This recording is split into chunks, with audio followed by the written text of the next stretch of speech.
The man I used to be. For 37 years, I was Margaret's husband. Margaret wasn't just my wife, she was my compass. When she laughed, the world felt lighter. When she worried, I listened. When she got sick, I prayed.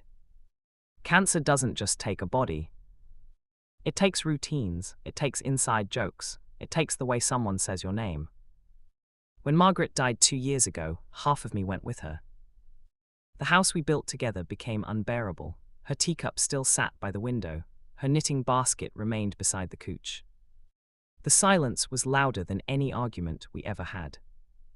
So when my son Andrew said, "Dad, move closer. You shouldn't be alone," I thought it was love speaking. I didn't realize it was convenience, the polished smile. Andrew married Vanessa 5 years ago. She was beautiful, sharp, ambitious. She had a way of smiling without warmth. At first, she treated me like delicate glass, careful, controlled, distant. "Oh, Daniel, you don't have to bring anything," she'd say when I offered to cook. But she meant, "Don't disrupt my table." Her home was spotless, everything curated, everything Instagram perfect.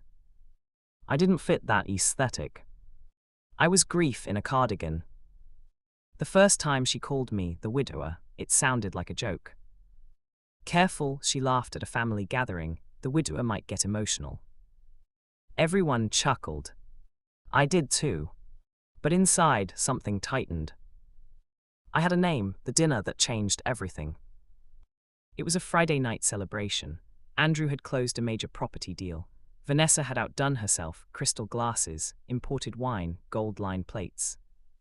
I brought Margaret's apple pie. Vanessa looked at it like it was an antique no one wanted. "Oh," she said, "rustic." We sat down.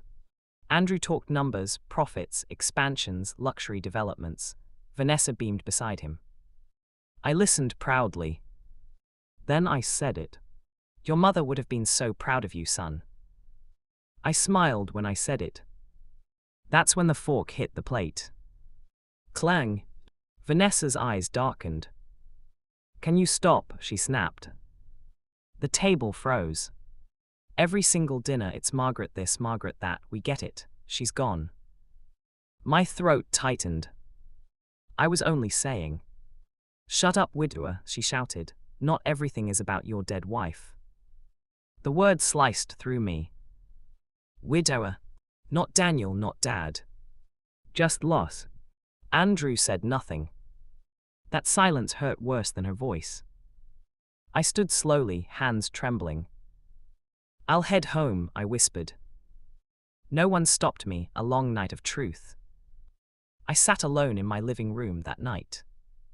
Margaret's sweater rested beside me. "Widower," I repeated softly. Was that all I had become? I had helped Andrew build his life. Paid for his education, helped with his wedding, funded his first business investment. I had never asked for repayment.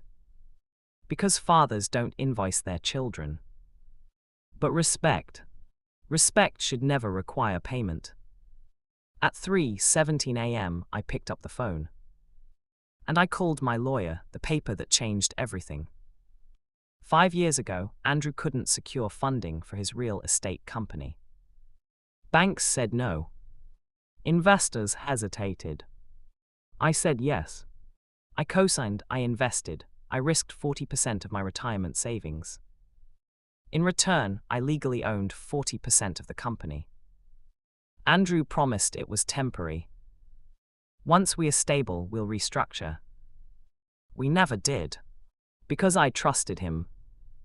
The next morning, I requested a formal financial review.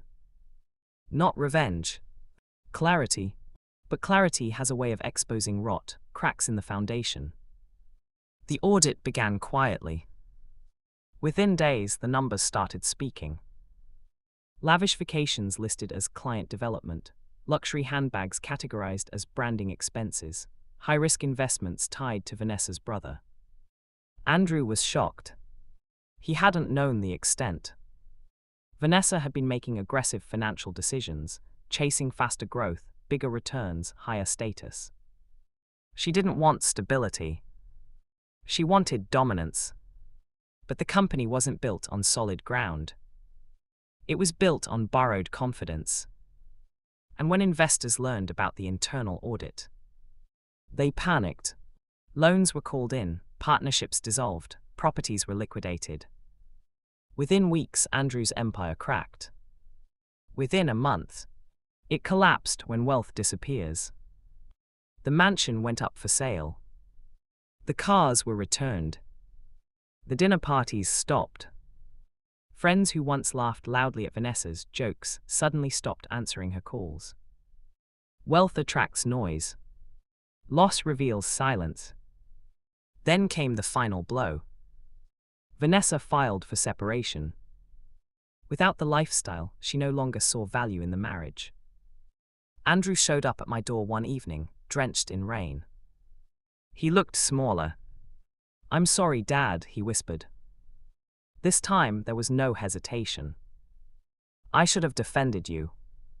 I studied his face. Not the businessman. Not the husband. Just my boy. "Yes," I said gently, "you should have. Real loss. People think Vanessa lost money. No. She lost leverage, she lost influence, she lost the illusion of superiority. But most of all, she lost the one thing she never valued. Family.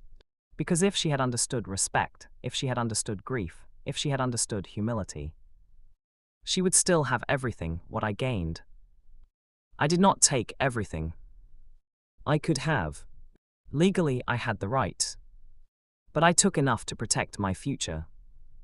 Enough to remind my son that kindness is not weakness. Andrew moved into a modest townhouse. We now have Sunday dinners again. Simple meals, paper napkins, no gold trim. And when I mention Margaret, Andrew listens. Sometimes he smiles.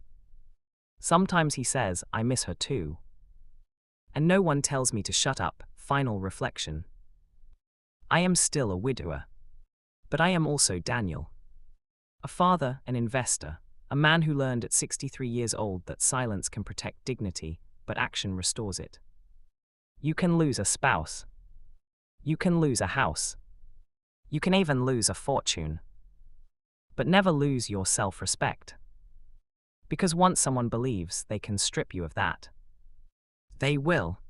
And sometimes, the day they say, "Shut up," is the day they begin losing everything.